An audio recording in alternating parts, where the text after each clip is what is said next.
నమస్తే, నేను మీ వసంత్. Welcome to Abhinav Bharat.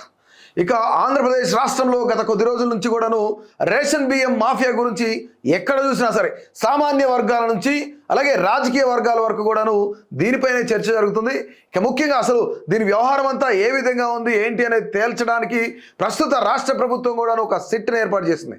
రాష్ట్రంలో రేషన్ బియ్యం అక్రమ రవాణా స్మగ్లింగ్ పై సమగ్ర విచారణ జరపడం కోసం అని చెప్పేసి రాష్ట్ర ప్రభుత్వం ఒక ప్రత్యేక బృందాన్ని ఏర్పాటు చేసి అంటే సిట్ని ఏర్పాటు చేసింది. దీనికి ముఖ్యంగా సిఐడి ఐజీ వినీత్ బ్రిజాల్ని కూడాను సిట్ అధిపతిగా నియమించింది. ఈ బృందంలో సిఐడి ఎస్పీ బి ఉమామహేశ్వర్తో పాటుగా మరో 4 డిఎస్పీలకు చోటు కల్పించింది.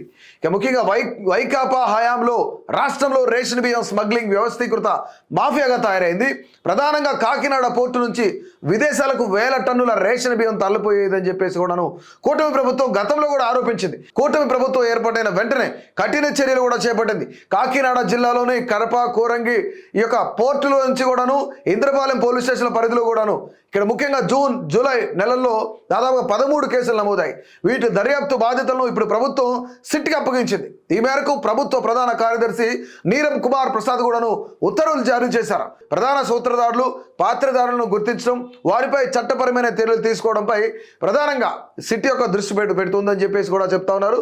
ముఖ్యంగా దర్యాప్తు, సాక్షుల విచారణ, అలాగే డాక్యుమెంట్ల సీజ్, తనిఖీలు, ఇక దీనికి సంబంధించి నిందితులను కూడాను అరెస్ట్ చేసే అధికారాన్ని సిట్కు అప్పగించింది ప్రభుత్వం. ఇక ఈ కేసుల దర్యాప్తు పురోగతిపై ప్రతి 15 రోజులకోసారి రాష్ట్ర ప్రభుత్వానికి నివేదికను సమర్పించాలని చెప్పేసి కూడాను రాష్ట్ర ప్రభుత్వం కోరింది. ముఖ్యంగా డీజీపీ సిహెచ్ ద్వారకా తిరుమలరావు, అలాగే విజిలెన్స్ అండ్ ఎన్ఫోర్స్మెంట్ విభాగం డీజీ హరీష్ కుమార్ గుప్తాలు కూడాను ప్రభుత్వానికి వేరువేరుగా నివేదికలు కూడా ఇచ్చారు. ఇక ముఖ్యంగా నాయకుల అండతోనే ఈ యొక్క మాఫియా జరిగిందా అంటే అవునని చెప్తున్నాయి కొంతమంది రాజకీయ విశ్లేషణ వర్గాలు చెప్తున్నాయి. అట్లాగే ఇంటెలిజెన్స్ విభాగం కూడా చెప్తా ఉంది. ఇక మిల్లర్లు, ఎగుమతిదారులు, రాజకీయ నాయకులతో అత్యంత బలమైన సంబంధాలు కలిగిన వారు ఈ యొక్క స్మగ్లింగ్ వెనుక ఉన్నారు అని చెప్పేసి రేషన్ బియ్యాన్ని పాలిష్ చేసి వాటి రూపు మారుస్తున్నారు అని చెప్పేసి కూడాను చెప్తా ఉన్నారు. ముఖ్యంగా ఇక తప్పుడు లేబుళ్ళు అతికించి కూడాను రీబ్రాండింగ్ చేస్తున్నారని చెప్పేసి, అలాగే ప్రీమియం ఎక్స్పోర్ట్ క్వాలిటీ బియ్యంగా నమ్మిస్తున్నారు. ఇక అంతర్జాతీయ మార్కెట్లో వీటిని అత్యధిక ధరలకు అమ్ముతున్నారు. ఇక ప్రధానంగా ఆఫ్రికా దేశాల్లో ఎక్కువగా డిమాండ్ ఉండటంతో అక్కడికి ఎగుమతి చేస్తూ ఉన్నారు.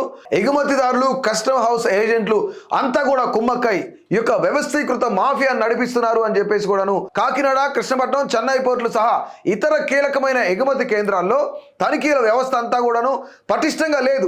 దీని అదునుగా చేసుకుని రేషన్ బియ్యం మాఫియా కూడాను కార్యకలాపాలు నిర్వహిస్తోంది. సిట్ నియామకంతో కాకినాడ పోర్టు ద్వారా విదేశాలకు అడ్డదారిన పీడీఎస్ నిల్వలు తరలించి 1000 కోట్ల రూపాయలు ఆర్జించిన అక్రమార్కుల గుండెల్లో గుబులు రేగుతోంది. రాష్ట్రంలో కూటమి ప్రభుత్వం అధికారంలోకి వచ్చాక పౌర సరఫరాల శాఖ మంత్రి నాదెండ్ల మనోహర్ కాకినాడ జిల్లాలో జూన్ 28, 29 తేదీల్లో ఆకస్మిక తనిఖీలు నిర్వహించారు.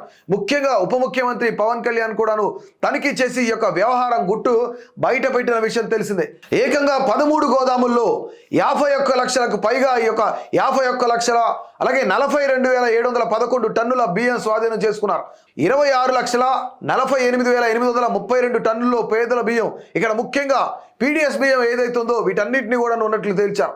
ఇక్కడ పాతుకుపోయిన బియ్యం మాఫియా వైకాపాకు అంటగాగిన కొందరు అధికారుల నిర్వాహకంతో అక్రమంగా పేదల బియ్యం రవాణా యథేచ్ఛగా సాగిపోయింది. ఎంకరేజ్ పోర్టు వద్ద చెక్ పోస్టులు ఏర్పాటు చేసిన ఆ వ్యవస్థను సైతం లోబరుచుకొని అక్రమార్కులు సాగించారు. ముఖ్యంగా 13 మంది ఎగుమతిదారులపై క్రిమినల్ చర్యల్లో భాగంగా 41A నోటీసులు కూడా ఇస్తామని చెప్పేసి మంత్రి నాదెండ్ల మనోహర్ కూడా ప్రకటించిన ఆ దిశగాను అడుగులు పడలేదు. వ్యవస్థలను శాసించే స్థాయిలో రేషన్ మాఫియా ఇక్కడ కాకినాడ పోర్టు ఆధారంగా పావులు కదుపుతుండటంతో ఈ యొక్క సమస్య పరిష్కారం ప్రభుత్వానికి సవాల్గా మారింది. దీంతో సిట్ ఏర్పాటు కూడాను అనివార్యమైంది. ఇక ముఖ్యంగా ఈ యొక్క సిట్ బృందం అంతా కూడాను మరికొద్ది రోజుల్లోనే దీని వెనుక ఎవరున్నారు, ఏ మాఫియా ఉంది, ఏ రాజకీయ నాయకుడు ఉన్నాడు, అట్లాగే ఏ అధికారి, ప్రభుత్వ అధికారులు ఉన్నారా, స్థానిక నేతలు ఉన్నారా, ప్రస్తుత కూటమి ప్రభుత్వంలో ఎవరైనా ఎమ్మెల్యేలు దీనికి సంబంధించి ఎవరైనా సాయం చేస్తున్నారా, లేదంటే వైకాపాకి సంబంధించిన నేతలు ఎవరున్నారు, మాజీ మంత్రులు ఎవరున్నారు, మాజీ ఎమ్మెల్యేలు ఎవరున్నారు, అలాగే పోలీస్ డిపార్ట్మెంట్ నుంచి కానీ అలాగే కస్టమ్స్ అధికారుల నుంచి కానీ ఎవరెవరు దీనికి తోడ్పడ్డారు అనేది కూడాను మొత్తం బహిర్గతం చేయడానికి సిట్ కూడా సిద్ధమైంది. సో ప్రతి ఒక్కరు కూడాను ఆంధ్రప్రదేశ్ రాష్ట్రం ఏర్పాటు చేసిన సిట్ బృందానికి సంబంధించి మీ యొక్క అభిప్రాయాన్ని తప్పకుండా తెలియజేయండి.